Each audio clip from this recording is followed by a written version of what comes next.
उधर फेंकू एक बैठे हुए दिल्ली में बैठकर लंबा लंबा देते हैं कि बिहार को हम 1.25 लाख करोड़ देंगे, जो 2015 में याद होगा आरा में किया 80,000 करोड़, 90,000 करोड़, 1 लाख करोड़, 1.25 लाख करोड़ तक चले गए थे। और जमीनी हकीकत की बिहार सरकार को क्या मिला, एक पटना में गांधी सेतु पुल जो है उस पर, वो भी पुल जो है अभी तक ठीक से मरम्मत नहीं हुआ। 15 साल से इनके मंत्री और एमएलए सब हवाई सर्वेक्षण और सर्वेक्षण पे सर्वेक्षण हो रहा है। अभी केंद्र में मंत्रिमंडल बनाने के लिए तो पूरा प्रेशर बना रहे हैं, लोजपा को तोड़ रहे हैं, तो इसको कर रहे हैं, वो कर रहे हैं। आपको क्या लग रहा है एमआईएम की तरफ ये खतरा कितना है? आपके 5 विधायकों की तरफ भी ये खतरा क्या नजर आ रहा है? हम और देख लीजिए, बैसी विधानसभा देख लीजिए या बहादुरगंज विधानसभा देख लीजिए, इन तीनों में जहां पर आपके ही विधायक हैं, इन तीनों में बहुत ज्यादा घाट वगैरह है। और अमोर की तो आप लोग चुनाव के टाइम में गिनती भी करते थे कि 20 से ज्यादा वहां पर घाट है। तो क्या अब लग रहा है कि किसी एक घाट पर भी पुल बन सकता है, किसी एक घाट पर भी? ये राष्ट्रीय जनता दल के सुप्रीमो लालू प्रसाद यादव बहुत दिनों के बाद जेल से बाहर हैं, तो आपको क्या लग रहा है कि उनके आने के बाद अब बिहार में कुछ सत्ता पलट की उम्मीदें दिख रही हैं? और आप लोग क्या इसमें साथ देंगे अगर राजद और महागठबंधन की सरकार बनती हुई दिखेगी? ये जो 7 सिस्टर जो जाता है ना, ये जो शिमला का सेब जा रहा है, कश्मीर का सेब जा रहा है, नागपुर का ऑरेंज जा रहा है, और नासिक का अंगूर जा रहा है नॉर्थ ईस्ट में, और यहाँ पर एक तो सिर्फ खुशबू भी नहीं ठीक से मिल पा रही है, ट्रक सरसरा के निकल जाती है।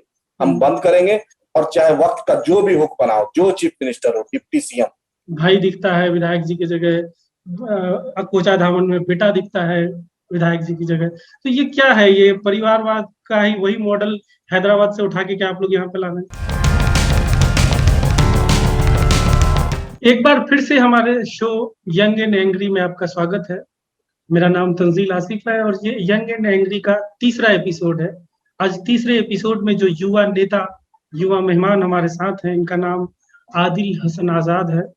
एआईएमआईएम के युवा प्रदेश अध्यक्ष हैं और लगभग 1 दशक से राजनीति में एक्टिव है। और बाकी जो कब से राजनीति में है, ये अभी अपने परिचय में तमाम चीजें हम जानेंगे। और जो देश की अभी परिस्थिति है बिहार, और बिहार की जो राजनीतिक उथल पुथल है और जो परिस्थितियां हैं, उन पर भी बात करेंगे, देश की परिस्थिति पर बात करेंगे।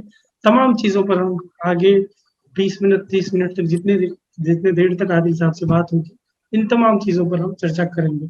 आदिल साहब, सबसे पहला सवाल मेरा यही रहेगा, राजनीति में आप राजनीति में आप कब से हैं? जो मेरी जानकारी में 1 दशक से शायद हैं। और राजनीति की शुरुआत आपकी कहाँ से होती है? देखिए, ऐसे तो स्टूडेंट पॉलिटिक्स से थे हम लोग जुड़े हुए।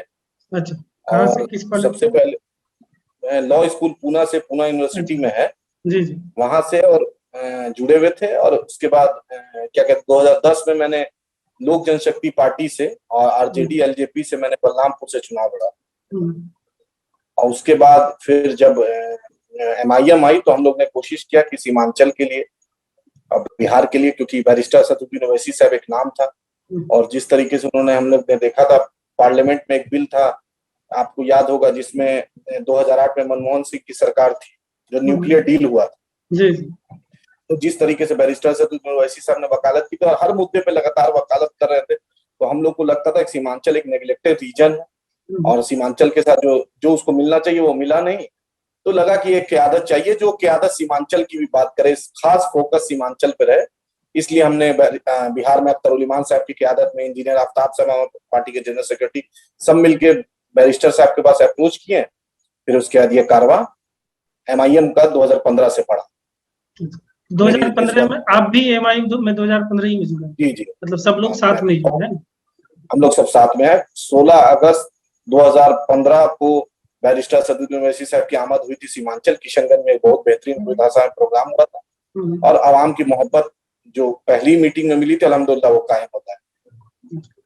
2010 का चुनाव आपने बताया लोजपा से आपने लड़ा था, उसके बाद 2015 आपने एआईएमआईएम से लड़ा। 2020 जी, लोजपा में सेक्रेटरी रहे, सेक्रेटरी जनरल रहे। वहां पे एक दलित माइनॉरिटी कॉन्फ्रेंस रामविलास पासवान जी ने करवाया था, दिल्ली में मनमोहन सिंह साहब आए थे। अच्छा। और उसके बाद एक्टिव रहे, क्योंकि मेरे फादर ब्यूरोक्रेट रहे और बचपन से देखा है कि पिताजी ने railway station, post office, hospital, ये सब काम किया और हॉस्पिटल में अपनी निजी जमीन भी दी और सैंक्शन भी करवाया था। तो एक दिलचस्पी था। ग्रैंडफादर के भी बैकग्राउंड से नाना एमएलए थे, उनके बड़े भाई चीफ जस्टिस थे। तो एक पॉलिटिकल एक होता है ना कि बैकग्राउंड और स्टूडेंट पॉलिटिक्स में पूना में नॉर्थ इंडियन स्टूडेंट्स एसोसिएशन था, उसका उत्तर भारतीयों के लिए छात्र हितों के लिए, तो उसका जनरल सेक्रेटरी था, फिर अध्यक्ष था। तो ये कारवां धीरे धीरे बढ़ा। और हाँ, क्योंकि Pune cultural capital of India, बहुत कुछ सीखने को मिला, डाइवर्सिटी है। तो पॉलिटिक्स में एक शुरुआत थी। और जब आदमी, फादर भी बिहार प्रशासनिक सेवा में संघ का जो एसोसिएशन है उसमें एक्टिव रहे, तो एक मेरे ख्याल से पॉलिटिक्स देखा है इसलिए, और लगा कि नहीं, सीमांचल अपना इलाका, कटिहार, पूर्णिया, अररिया, किशनगंज में कुछ करना है। एक बेचैनी अभी भी है और वो कंटिन्यू है, इसलिए पॉलिटिक्स में है। अभी आप एक प्रैक्टिसिंग लॉयर हैं। हम सुप्रीम कोर्ट में है, लॉ फर्म है, और एमआईएम का यूथ का प्रेसिडेंट है बिहार का, एक कार्यकर्ता है पार्टी के लिए। तो बलरामपुर से आपने 2010 में चुनाव लड़ा, लोजपा से 2015 में एआईएमआईएम से। 15 में मैं एमआईएम से लड़ा। 2020 में क्या हुआ, क्या मतलब आपने चुनाव क्यों नहीं? 2020 में असल बात, जो पार्टी की एक पार्टी हम लोग का लिमिटेड सीट पे चुनाव लड़ी थी। मुझे भी टिकट अल्हम्दुलिल्लाह बैरिस्टर साहब ने दिया था लास्ट मोमेंट पे, पार्टी की तरफ से और स्टेट कमेटी, नेशनल कमेटी, एक लगा कि एक आदमी, क्योंकि उपेंद्र कुशवाहा जी के साथ अलायंस में हम लोग पूरा एक्टिव थे, देवेंद्र यादव साहब के साथ एक्टिव थे, बहन जी के साथ एक्टिव थे, राजभर साहब के साथ थे। तो क्योंकि हमारे रियासती सदर चुनाव लड़ रहे थे, तो एक कोऑर्डिनेशन चाहिए था, क्योंकि हैदराबाद और बिहार के बीच में भी एक कोऑर्डिनेटर चाहिए था। तो मुझे पार्टी की तरफ से हुआ कि आप लड़ भी सकते हैं, जो आप फैसला आप है।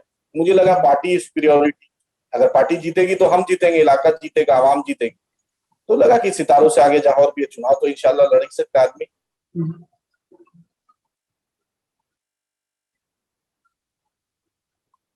इसलिए मैंने जो पार्टी का आदेश हुआ मैंने मान लिया। इन दिनों बिहार में काफी उथल पुथल चल रहा है।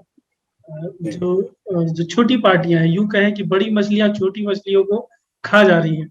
इसकी शुरुआत आपकी एक जो सहयोगी पार्टी है बीएसपी के एमएलए से हुई, उनको जदयू में शामिल कर लिया गया और मिनिस्टर भी बनाया गया। फिर लोजपा के एक एमएलए थे, उनको भी शामिल कर लिया गया। इन दिनों लोजपा में पूरा, आपकी जो पुरानी पार्टी है लोजपा, और आप, मैंने देखा है कि आप रामविलास पासवान की काफी इज्जत भी करते हैं, आप उनको एक राजनीतिक गुरु के तौर पर देखते हैं। तो उनकी पार्टी में जो कुछ चल रहा है, कैसे देखते हैं आप उनको? लोजपा के अंदर जो कुछ चल रहा है उसको कैसे? असल बात देखिए, ये नीतीश कुमार की बदमाशी है। ये नीतीश जी का हमेशा ये सब रहता है, और भाजपा, नीतीश जी, लोग मोरल एथिक्स कुछ नहीं, तोड़ो जोड़ो काटो पीटो, कल जिसको बोले मिट्टी में मर जाएंगे, भाजपा में नहीं जाएंगे, आरएसएस मुक्त भारत बनाएंगे, फिर नीतीश जी उसी में चले गए। तो ये नीतीश जी का एक जो ना डीएनए में, जो नरेंद्र मोदी ने कहा ना कि इसके डीएनए में मामला है, तो वो डीएनए का इनका मामला है। इनको तोड़ जोड़ के, क्योंकि आज तक विधानसभा चुनाव लड़े नहीं है भाई, लगातार मुख्यमंत्री बन रहे हैं, विधानसभा तो चुनाव लड़े नहीं है, ना लोकसभा लड़े हैं।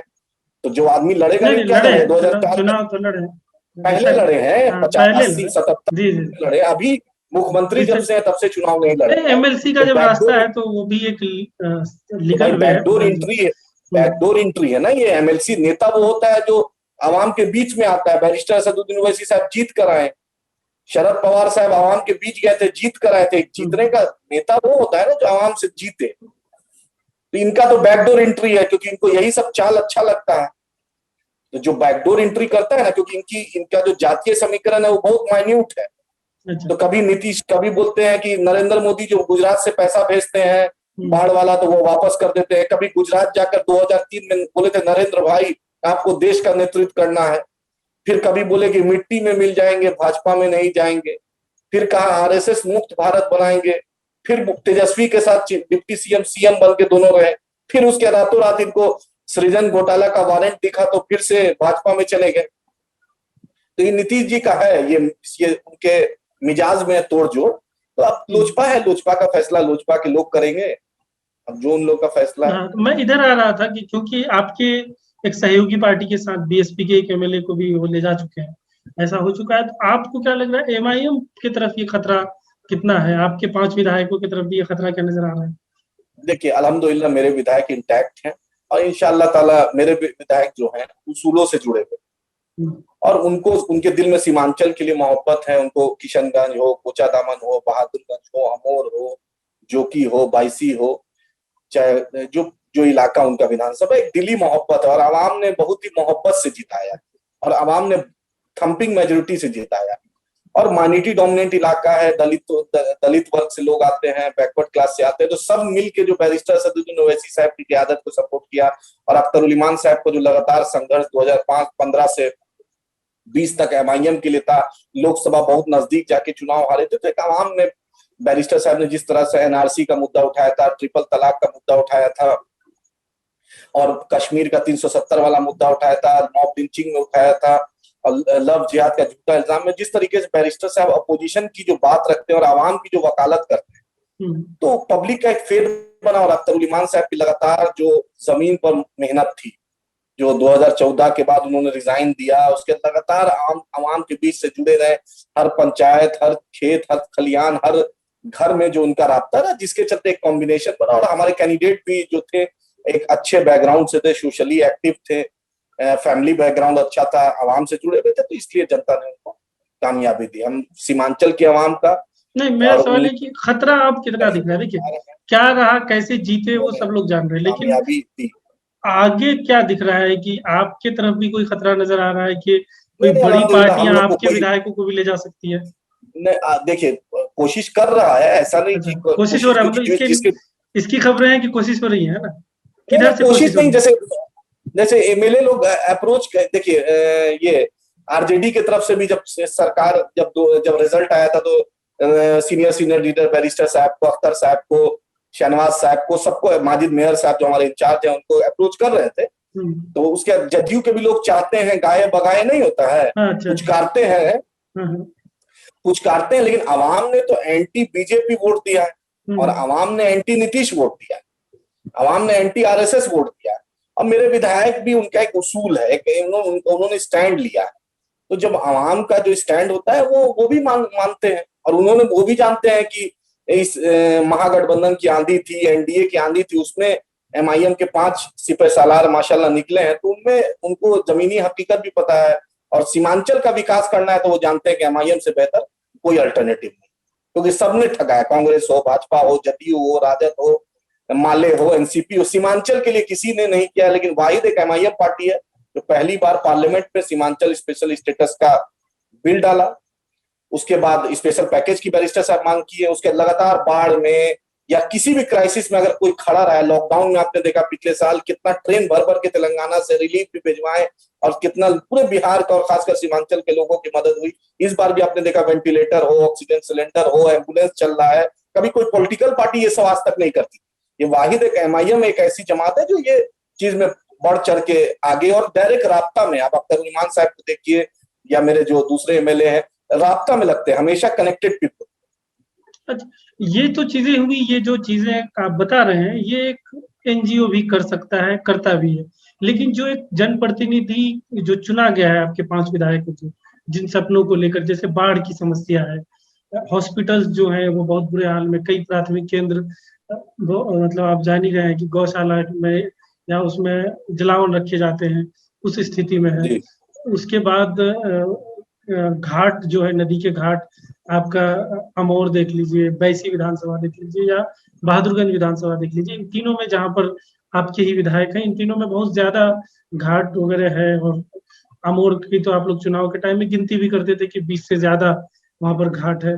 तो क्या आप लग रहा है कि किसी एक घाट पर भी पुल बन सकता है, किसी एक घाट पर भी रास्ता बन सकता है? देखिए हम लोग जीतने के बाद सबसे पहले इसी बाढ़ वाले पे बात किए, एकदम नवंबर में जीते और उसी महीना दिसंबर में, नवंबर में हम लोग जो फ्लड कमिश्नर है और जो जल संसाधन विभाग है और आपदा विभाग के प्रधान सचिव, मंत्री सबसे मिले और खुद माननीय मुख्यमंत्री के हाथ में मेरे 5 विधायक जी, मुख्यमंत्री जी को बोले कि सीमांचल के लिए आपको चिट्ठी लिखना, मुलाकात करना, हर एक चीजें और लोग भी कर रहे हैं, विधानसभा में, लेकिन सोल्यूशन की तरफ कहाँ बढ़ रहे हैं? तो विधानसभा में भी जिस तरीके से अख्तर उल इमान साहब हो, अंजार नईमी साहब हो, जार रश्वी साहब हो, रुकनुद्दीन साहब हो या शहनवाज साहब, जिस तरीके से नुमाइंदगी की आप खुद देखिएगा, माइनॉरिटी के और भी एमएलए जीत कर आए, लेकिन जिस मजबूती से माइनॉरिटी इशू और सीमांचल का इशू जिस तरीके से सदन में उठा है, जो एक बार सेशन सिर्फ मिला है बजट सेशन, एकदम सीमांचल हावी था। अल्हम्दुलिल्लाह लगता था कि एमआईएम लीडर अपोजिशन का रोल अदा कर रहा है, जिस तरीके से हर मुद्दे पर अख्तर साहब और पूरी मेरे 5 एमएलए की टीम जिस तरीके से बात की। और थोड़ा टाइम लगता है, मेरा कहना है Rome was not built in a day, we are first timer MLA मतलब in MIM, and it's just not even 6 month completed. तो जहां तक कल भी अख्तर साहब सीनियर ऑफिसर से और मेरे इजहार साहब, अब्दार साहब, सब रुकनुद्दीन साहब और शहनवाज साहब कल परसों भी पिछले जो 3-4 दिन में पटना वो आए हुए थे, जो सीनियर कैबिनेट मिनिस्टर, उनसे मुलाकात की है और उन्होंने बोला कि 15 जून से काम, ये बोल्डर पिचिंग का और फ्लड फाइटिंग का ये सब काम शुरू 15 जून, क्योंकि ये एक सरकार का रेजोल्यूशन है कि 15 जून से ये काम इंशाल्लाह शुरू होगा। और हम लोग इसमें अब तरमीम लाने की कोशिश कर रहे हैं, क्योंकि ये बिहार के लिए बना है, लेकिन सीमांचल में थोड़ा सा पानी का लगता है, पहले आ जाता है। तो अख्तर साहब और सब एमएलए ने एक रेजोल्यूशन हम लोग अपने में लिया है कि we will pursue from next year, it should be started from May से शुरू होना चाहिए, ताकि और फायर फाइटिंग और स्पीड हो। तो आवाम हम लोग इतना यकीन दिलाते हैं कि इंशाल्लाह जिस मोहब्बत और जिस जज्बात से सीमांचल की आवाम, कटिहार, पूर्णिया, अररिया की आवाम ने वोट दिया और जिस मुद्दे पर दिया है, उस पर एमआईएम कभी रुस्वा नहीं होने देगी, बेहतरीन नुमाइंदगी करेगी और इंशाल्लाह उसमें कामयाबी। बिहार सरकार ने मुख्यमंत्री नीतीश कुमार के नेतृत्व में या हेल्थ मिनिस्टर मंगल पांडे के नेतृत्व में कोरोना से जिस तरीके से डील किया है, उसको आप कैसे देखते हैं? तो 10 में 2 नंबर देंगे, 10 में 2। जिस तरीके से ऑक्सीजन की कमी, बिहार का हेल्थ इंफ्रास्ट्रक्चर एकदम मतलब बागों में बहार है, नीतीश कुमार है, सिर्फ स्लोगन पटना के बोर्ड में दिखा। और सिर्फ मंगल पांडे डबल इंजन की सरकार, बिहार में कोरोना है, ये बंगाल में चुनाव का कैंपेन में थे। अफसोस होता है कि 15 साल से नीतीश जी सरकार में है, बाजाबते डबल इंजन की सरकार है, उधर एक उधर फेंकू एक बैठे हुए दिल्ली में बैठकर लंबा देते हैं कि बिहार को हम 1.25 लाख करोड़ देंगे, जो 2015 में याद होगा आरा में किया 80,000 करोड़, 90,000 करोड़, 1 लाख करोड़, 1.25 लाख करोड़ तक चले गए थे। और जमीनी हकीकत की बिहार सरकार को क्या मिला? एक पटना में गांधी सेतु पुल जो है, उस पर वो भी पुल जो है अभी तक ठीक से मरम्मत नहीं हुआ। 15 साल से इनके मंत्री और एमएलए सब हवाई सर्वेक्षण और सर्वेक्षण पे सर्वेक्षण हो रहा है। तो नीतीश जी तो सबसे बड़ी मीठा है, मीठा नहीं होता, मीठा है नीतीश जी में, मीठा है। तो मीठा से नहीं होता है जो आदमी, जैसे हम तो बोलेंगे डायबिटिक है, जैसे मीठा से सब कुछ वो करते हैं। यही है बिहार को जो हक मिलना चाहिए। पिछले 7 साल में अभी आपकी सरकार है केंद्र, आप बहुत बिहार को विशेष पैकेज की बात करते हैं, तो वेयर इज विशेष पैकेज? हम सीमांचल को स्पेशल स्टेटस की बात करते हैं, आप बिहार को विशेष दाद दिलाइए, हम आपके साथ है। मेरा एमएलए साहब, मेरे सदर बैरिस्टर असदुद्दीन ओवैसी साहब आपके साथ। लेकिन नीतीश जी का एक पॉलिटिकल लॉलीपॉप, जब इनको लगता है कि आवाम को थोड़ा सा मेरे से दूर जा रही है, आवाम में विद्रोह है, बेचैनी है, तो बस ये लॉलीपॉप ला देते हैं, बिहार को विशेष पैकेज। लेकिन he is not very much genuine with the topic and with the Bihar special status.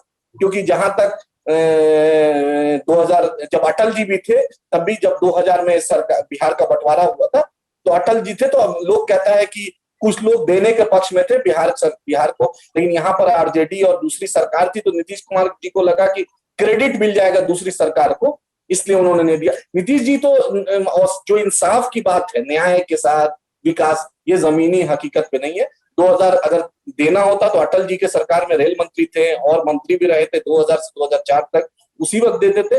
और उसके बाद 2014 से लेकर अभी 21 तक नरेंद्र मोदी की सरकार है, अगर ये चाहते तो बहुत अच्छे से स्पेशल स्टेटस दिला सकते थे। लेकिन दिल में नियत पे ईमानदारी होनी चाहिए। हम अडिग हो जाएंगे, हम अपने आवाम को अगर देना चाहेंगे तो हम उस पर फिर जाएंगे। अभी केंद्र में मंत्रिमंडल बनाने के लिए तो पूरा प्रेशर बना रहे हैं, लोजपा को तोड़ रहे हैं, तो इसको कर रहे हैं, वो कर रहे हैं। आपको मतलब एक मंत्रालय मिल जाए वो ठीक है, लेकिन बिहार की आवाम को, बिहार के लोग जो 2000 में बाजाबते केंद्र सरकार से वादा हुआ था कि हम बिहार को स्पेशल स्टेटस देंगे, और मिला है। नॉर्थ ईस्ट के सभी स्टेटों को मिला है, जम्मू कश्मीर में मिला है, गुजरात के कच्छ को मिला है, महाराष्ट्र के विदर्भा को मिला है, बेलगाम को मिला है, कर्नाटका हैदराबाद बॉर्डर को मिला है। तो वाई नॉट बिहार का हक है। जब बुंदेलखंड को इकोनॉमिक पैकेज मिल सकता है, जब गोरखालैंड को इकोनॉमिक पैकेज मिल सकता है, उसका एक स्पेशल इकोनॉमिक आप दे रहे हैं, तो why not Bihar, why not Seemanchal? अगर आप ईमानदार हैं तो बिहार को स्पेशल स्टेटस दिलाइए और सीमांचल को स्पेशल इकोनॉमिक पैकेज है, स्पेशल। पिछले दिनों आपने जो मरहूम सांसद हैं सिवान के, उनके बेटे ओसामा साहब से आपकी टीम ने 5 विधायक के साथ मुलाकात की। तो क्या कुछ चल रहा है? क्या वो एआईएमआईएम में शामिल हो रहे हैं? क्या आप लोगों ने इनविटेशन दिया या कोई राजनीतिक मुलाकात नहीं थी? क्या कुछ हुआ? देखिए, बैरिस्टर असदुद्दीन ओवैसी साहब और एमपी शहाबुद्दीन साहब से एक बहुत अच्छे मरासिम, और उस घर से अख्तरुल इमान साहब को, क्योंकि अख्तरुल इमान साहब के बहुत अच्छे मरासिम रहे। और शहाबुद्दीन साहब सिर्फ एक एमपी नहीं थे, शहाबुद्दीन साहब एक बिहार का एक आवाज, हर मजलूम के साथ वो आदमी खड़ा रहा है। तो एक मरहूम, एक कद्दावर नेता का दुनिया से जाना एक बड़ा गम, सिर्फ एक उस फैमिली के लिए नहीं, पूरे बिहार के आवाम के लिए, सीमांचल सारण प्रमंडल ही नहीं, सीमांचल की आवाम जो जुड़ी हुई थी। और एक अच्छा रिश्ता था, तस्लीमुद्दीन साहब से भी बहुत अच्छे रिश्ते थे और हम लोग से भी अच्छे रिश्ते थे। तो एक रमजानी में हम लोग जाना चाहते थे, लॉकडाउन हो गया, फिर ओसामा साहब दिल्ली चले गए थे, इसलिए हम इयादत करने गए। और इंशाल्लाह मेरे लीडर बैरिस्टर असदुद्दीन ओवैसी साहब लगातार टच में भी है और उम्मीद है कि इंशाल्लाह हम लोग मिलेंगे, वो भी मिलेंगे। तो बीच में लॉकडाउन क्राइसिस आ गया, लेकिन जिस तरीके से बिहार सरकार ने नेग्लेक्ट किया, एक्स एमपी को, 4 बार का एमपी एमएलए को राजकीय सम्मान नहीं देना, उसको अपनी मिट्टी नहीं दफन कराना। आप बोलिए, एक डॉक्टर कार्डियोलॉजिस्ट साहब, डॉक्टर, उनका देहांत हुआ हैदराबाद में, तो उनकी बॉडी आई पटना, और आप एक एमपी है, एक एमपी रहा, और वो एमपी की वो उस इलाके के आवाम से जुड़ा हुआ, और उसने डेवलपमेंट किया, और उसमें आपने कोई मदद नहीं की। अफसोस है, देखिए पॉलिटिकल डिफरेंस होता है। उनकी बॉडी को लाने के लिए ओवैसी साहब ने क्या क्या एफर्ट लगाया? ओवैसी साहब, देखिए ओवैसी साहब is member of parliament from Telangana, we are very much limited role. Nitish ji is in government with ND. नहीं, फिर भी जो भी है, अगर हम उस तरीके पावर की बात करें तो फिर तो 5 एमएलए विपक्ष में भी किसी काम के नहीं है। लेकिन आप एफर्ट क्या लगाया, उन्होंने एफर्ट क्या किया? हम लोग ने कोशिश की, क्योंकि उनकी फैमिली हाई कोर्ट अप्रोच की थी, लेकिन सरकार की तरफ से, बिहार सरकार की तरफ से डिनाइनल हुआ। बिहार सरकार ने डिनाई किया, उन्होंने एनओसी नहीं दिया, ये बिहार सरकार की वो थी। हम लोग ने लगातार जो सरकार के जो लोग थे उनसे संपर्क में थे, लेकिन जब एनओसी देना बिहार सरकार का काम था, तो ये इसमें तो ये चूक गए। राजकीय सम्मान देना तो बिहार सरकार का काम था, ये तो इन्होंने नहीं दिया, इसलिए हम लोग ने कोशिश की थी। ये राष्ट्रीय जनता दल के सुप्रीमो लालू प्रसाद यादव बहुत दिनों के बाद जेल से बाहर हैं, तो आपको क्या लग रहा है कि उनके आने के बाद अब बिहार में कुछ सत्ता पलट की उम्मीदें दिख रही है, और आप लोग क्या इसमें साथ देंगे अगर राजद और महागठबंधन की सरकार बनती हुई दिखेगी? देखिए, लालू जी बीमार हैं, जो फोटो उठो आता है सोशल मीडिया में या प्रेस में, लगता है कि बीमार है शख्स, इसलिए मुझे नहीं लगता है कि इस पर कुछ खास तौर पे गंभीर है। पहले वो स्वास्थ्य की चिंता कर रहे हैं और कोशिश कर रहे हैं कि वो सेहतमंद हो जाए। हम लोग की भी दुआएं हैं कि अल्लाह उनको सेहत तंदुरुस्ती दे, बुलंद रहे। अगर ऐसा कुछ होता है तो आप लोग महागठबंधन के साथ हैं या नहीं? देखिए, हम लोग इस पे तो बैरिस्टर असदुद्दीन ओवैसी साहब का फैसला अटल। बैरिस्टर साहब जिसको बोलेंगे, अख्तरुल इमान साहब और पिछले दिनों आप लोगों की पटना में मीटिंग हुई, पूरी टीम की मीटिंग हुई, तो इसमें क्या इस तरह की कोई बातें हुई कि अगर ऐसे हम लोग सीमांचल पे अपना ऑर्गेनाइजेशन, क्योंकि लॉकडाउन खत्म हो, उस पर सीमांचल स्पेशल स्टेटस का, क्योंकि सब एमएलए चिंतित हैं, सब बैरिस्टर साहब चिंतित रहते हैं कि सीमांचल को उसका हक मिले, सीमांचल को जो नाइंसाफी हुई है उसको इंसाफ मिले। कटिहार, पूर्णिया, अररिया, किशनगंज, चाहे बलरामपुर, बारसोई हो, कदवा हो, अमोर हो, कोचाधामन, बहादुरगंज, जो कि बाईसी, डगरवा, पोठिया, ठाकुरगंज, सब जो इतना जो सबसे ज्यादा पलायन आप देख लीजिए, लिटरेसी रेट देख लीजिए, पानी में आर्सेनिक देख लीजिए, माल न्यूट्रिशन का देख लीजिए, उसके बाद इनफैक्ट मोर्टेलिटी रेट में देख लीजिए, सबसे तो ये सब जो दुश्वारियां हैं, तो इस पर हम चाहते हैं कि किसी तरह इस इलाके की बदहाली दूर हो और उसको इंसाफ मिले उस इलाके।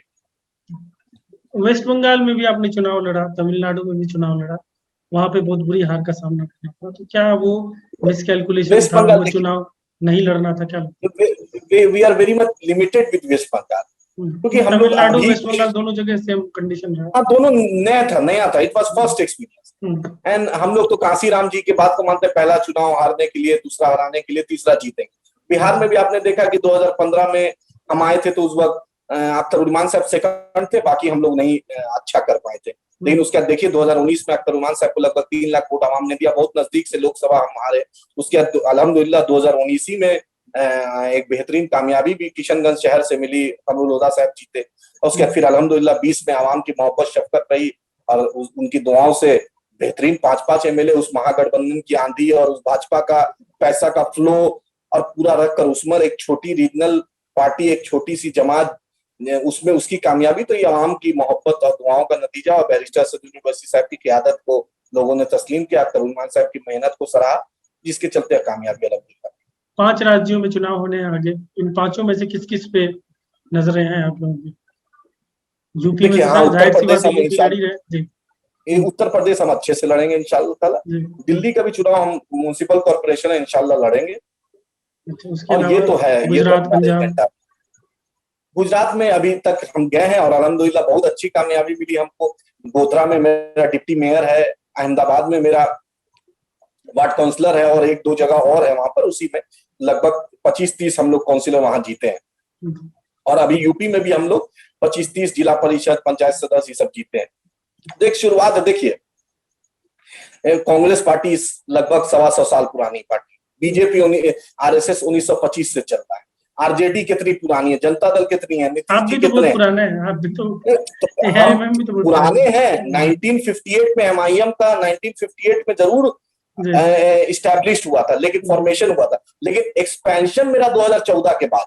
First time in 2014 we move out to Maharashtra, अल्हम्दुलिल्लाह कामयाबी मिली। First time in 2015 we move out to Bihar, उसमें अल्हम्दुलिल्लाह एक कोशिश, आवाम ने एक अच्छा भरोसा दिया। उसके 19 में औरंगाबाद जैसी 22 से 25% माइनॉरिटी की आबादी, वहां से एमपी जिता दिया। 5 बार का शिवसेना के एमपी को हमने हराया, एनडीए को हराया, जो कांग्रेस नहीं कर पाई हम कर पाए। महाराष्ट्र में भी हमने एमएलए जीता अल्हम्दुलिल्लाह। तो धीरे धीरे बनता है, कोशिश जारी रहती है, इंशाल्लाह कामयाबी मिलती है। एक जो मेरा सवाल था, यूपी में आपने एसबीएसपी जो ओम प्रकाश राजभर जी की पार्टी है उससे गठबंधन किया है।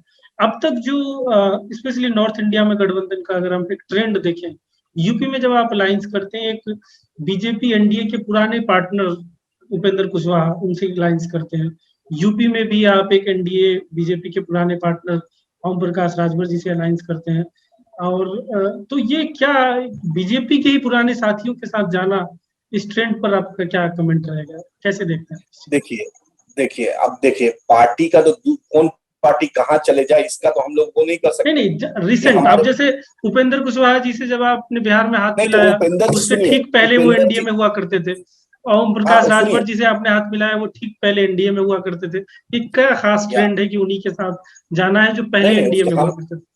हमने देवेंद्र यादव साहब से भी किया। नहीं, देवेंद्र मेन तो यादव आपके साहब उपेंद्र कुशवाहा ही थे ना, मेन यहाँ नहीं, पे हम अगर लोग आप के देखें कन्वेनर, सबसे हम लोग के बड़े पहला कन्वेनर आप बना ले, लेकिन सबसे बड़ा फेस, सीएम नहीं फेस तो उपेंद्र नहीं कुशवाहा नहीं, ही थे। सीएम फेस ये बात बाद में उनको जोड़े थे, लेकिन पहला जो देवेंद्र यादव साहब, यूनियन मिनिस्टर, 5 बार का एमपी, 2 बार का एमएलए, एमएलसी, एक बड़ा मिथिलांचल का नहीं, बिहार का एक बड़ा चेहरा थे। और जो 1 रुपए 2 रुपए जो स्कीम है चावल का और गेहूं का, वो देवेंद्र यादव साहब जब इसमें दिल्ली में मंत्री थे खाद्य प्रसरण, तो उसमें देवेंद्र साहब का लाया स्कीम है, देवगौड़ा साहब प्राइम मिनिस्टर थे। तो हमने देवेंद्र यादव साहब के साथ किया। फिर उपेंद्र कुशवाहा साहब ने मोदी के खिलाफ एक स्टैंड लिया, नरेंद्र मोदी के कैबिनेट को रिजाइन उन्होंने दिया था, उसके लिए एक स्टैंड लिया था।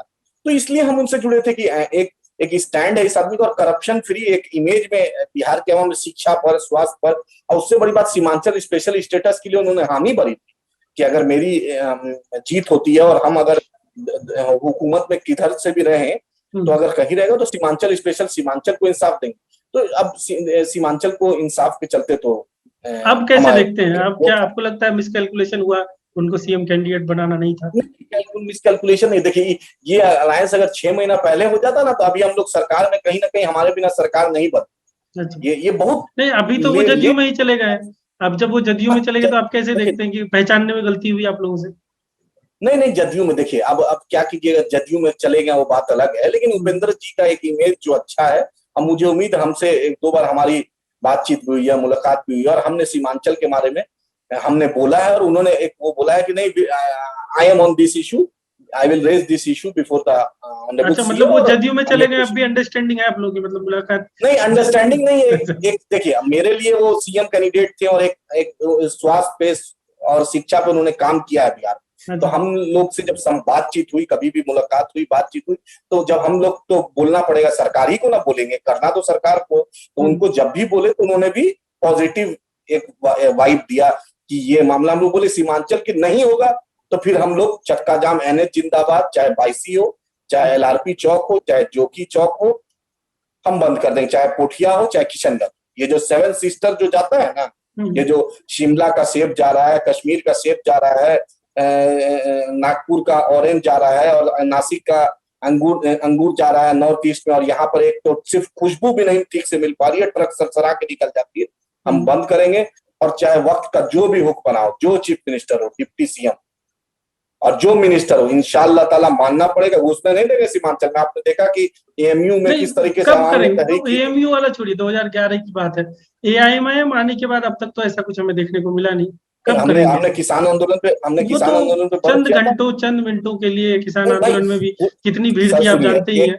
लेकिन ऐसे आप जो आप कहते हैं स्टेटस, स्पेशल स्टेटस के लिए सीमांचल के मुद्दों को लेकर चिकन नेक को जाम करेंगे, कब होगा? ये तो हम लोग बस सुन ही रहे हैं इतने दिनों से, होगा कब समझ भाई में नहीं। 6 महीना में, अब सुनिए, 6 महीना में बाढ़ भी ठीक कर ले, 6 महीना में हर कुछ कितना आप कर सकते हैं स्पेशल भाई। स्टेटस तो आपका हमेशा से मांग रहा है ना, सुनिए, तो उसको लेके पार्लियामेंट में सड़क भी, पे एमआईएम कब उतरेगी? सुनिए, पार्लियामेंट में भी उठाएं, विधानसभा में भी उठाएं।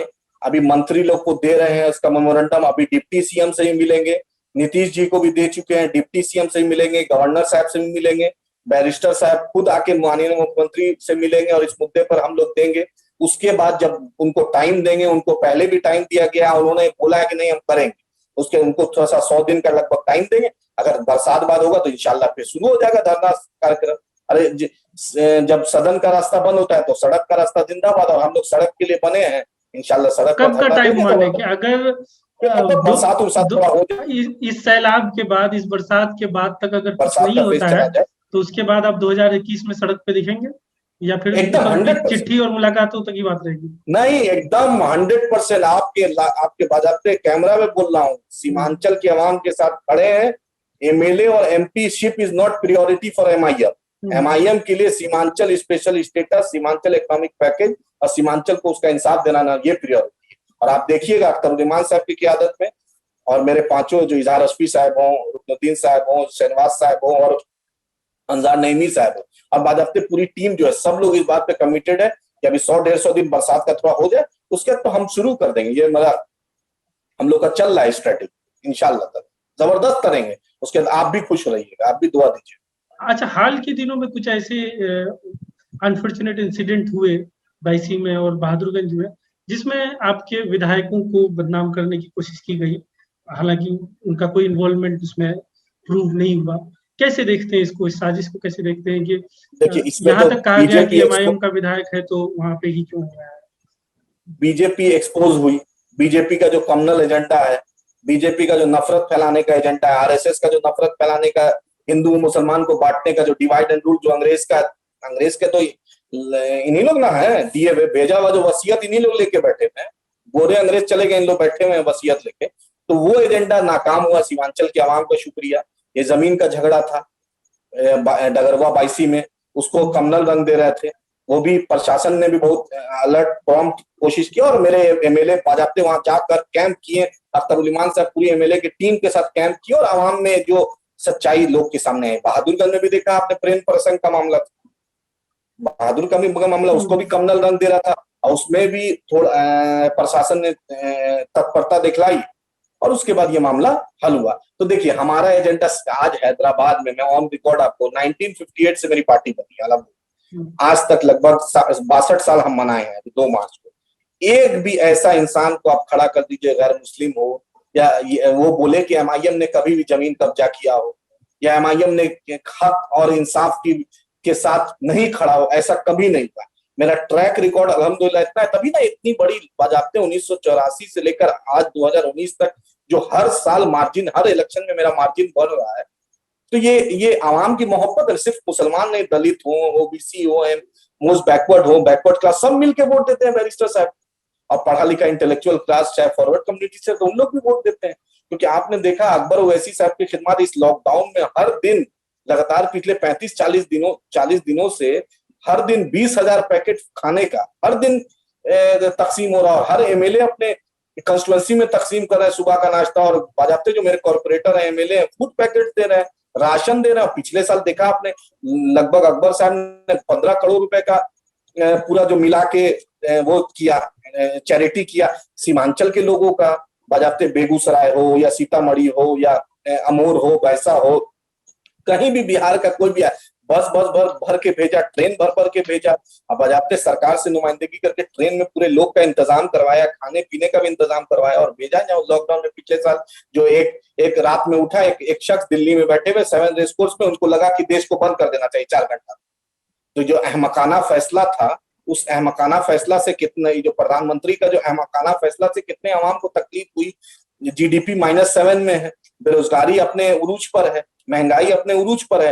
नहीं तो इनको तो ना परिवार है, ना कंसल्टेशन लेना है, इनको तो बस एक दिमाग में आता है, बस टीवी में आ जाते हैं तो नोटबंदी कर देते हैं।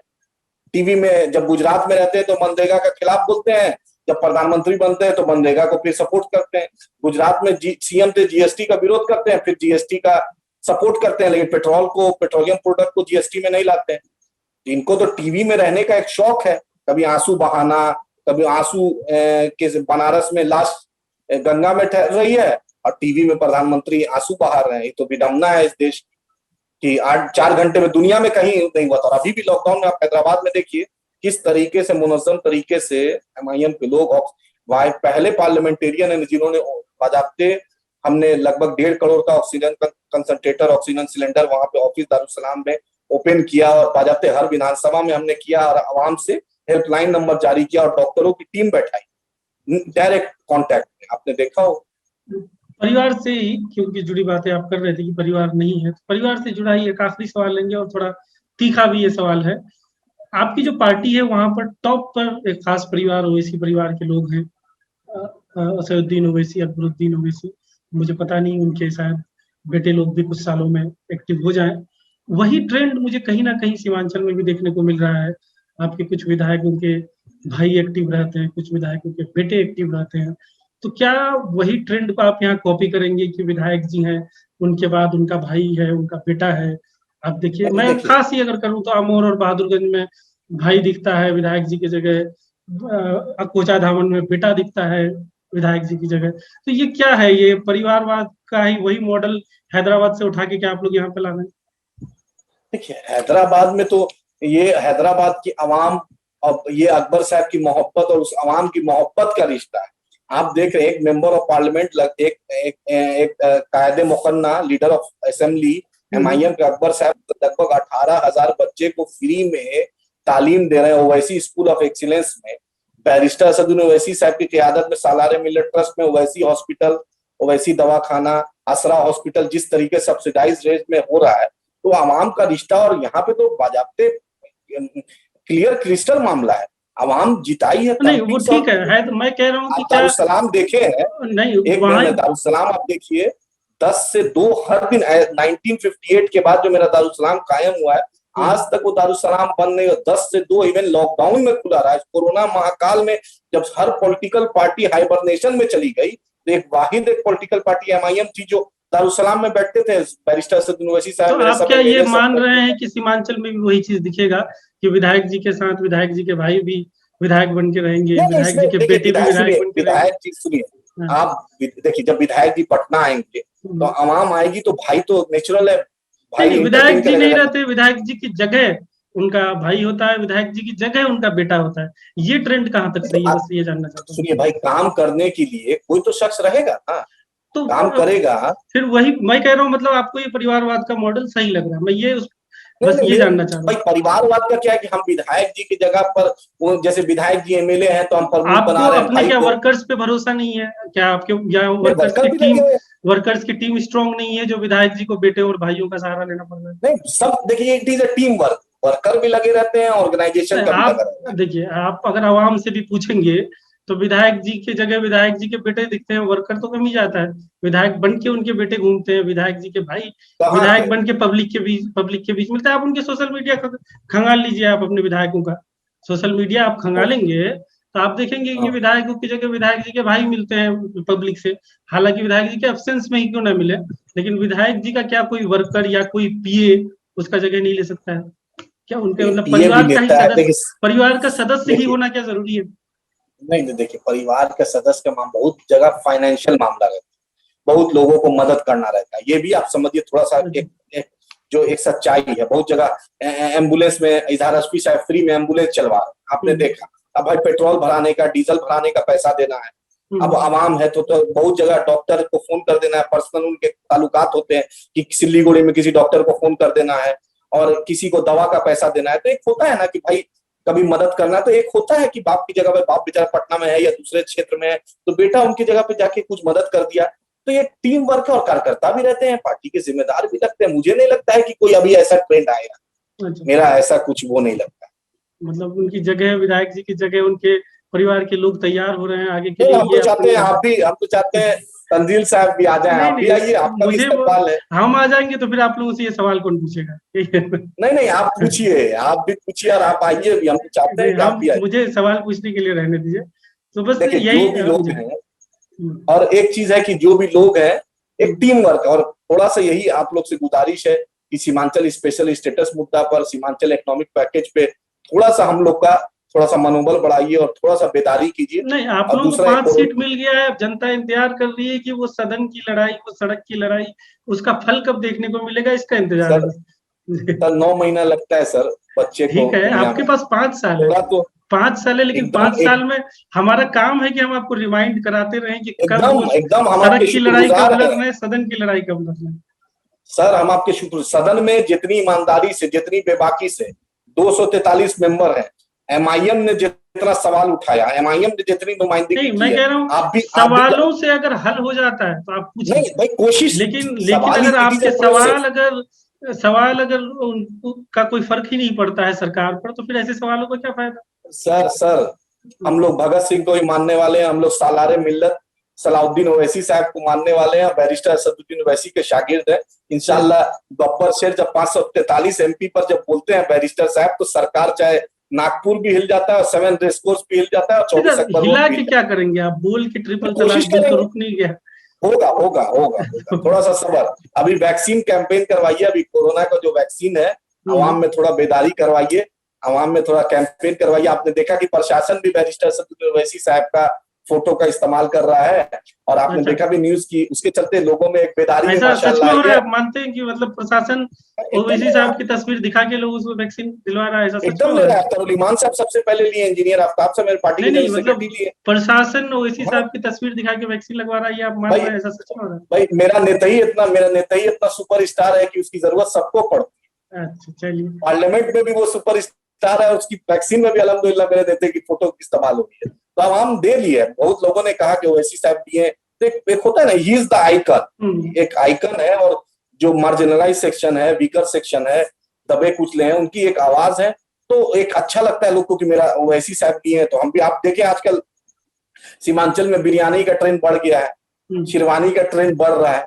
तो ये सब हैदराबाद की और बैरिस्टर साहब की बिरयानी का क्रेडिट हैदराबाद को दे रहे हो भाई। ये तो पहले नहीं ना चलता था सर, पहले हम लोग को गालियां मिली है बिरयानी के चलते, शेरवानी के चलते। आप जाके आप कांग्रेस का 2019 का कैंपेन देखिए, 15 का कैंपेन देखिए, महागठबंधन और भाजपा इसका लोगों का, उसमें हम लोग को इसी बिरयानी और शेरवानी के चलते गालियां मिली है। लेकिन अल्हम्दुलिल्लाह आवाम ने बिरयानी को भी कबूल लिया, शेरवानी को भी कबूल लिया, और एमआईएम को भी कबूल लिया। तो जब आवाम के दिल में सच्चाई के साथ जाइएगा, हक्कानियत के साथ जाइएगा, तो एक आवाम के दिल में जगह इंशाल्लाह बनाइएगा। और याद रखिए, सीमांचल की आवाम हो, चाहे कटिहार, पूर्णिया, अररिया, किशनगंज हो, और बिहार की आवाम है, एमआईएम उनकी जो उनके सोच है, जो उनके एहसासात है, जो उनके जज्बात हमारे से जुड़े हैं, और जो एक्सपेक्टेशन है, इंशाल्लाह ताला आपको उसका नतीजा जमीन पर जरूर दिखेगा। टाइम लगेगा, क्योंकि बंजर जमीन है, पथरीली जमीन है, उस पर समतल, उसको बैरल, उसको हार्वेस्टिंग लैंड बनाना है, उस पर खेती करना है, थोड़ा टाइम लगेगा। लेकिन जो 72 साल जिसने किया, 72 साल जो अफीम चटा के रखा, उसमें आपको चेंजेस आएगा और आवाम बोलेगी। और हम लोग डरेंगे नहीं इंशाल्लाह, ना जेल जाने से डरते हैं, ना पॉलिटिकल बैटल से डरते हैं, ना लीगल बैटल से डरते हैं। इंशाल्लाह ताला बेबाकी से रहेंगे, और इंशाल्लाह ताला आवाम की जो एक्सपेक्टेशन है उसको जरूर हम लोग पूरा करेंगे। ठीक है आदिल साहब, इस इंटरव्यू को यही खत्म करेंगे। तो आप यंग एंड एंग्री देख रहे थे, यंग एंड एंग्री का तीसरा एपिसोड था। चौथे एपिसोड में और एक हम युवा नेता के साथ बहुत जल्द मिलेंगे, और हमारी ये कोशिश है कि युवा नेताओं को एक जगह दे, प्लेटफॉर्म दे, और उनके विचारों को लोगों के सामने रखें। बहुत बहुत शुक्रिया आदिल साहब, अपने अपना।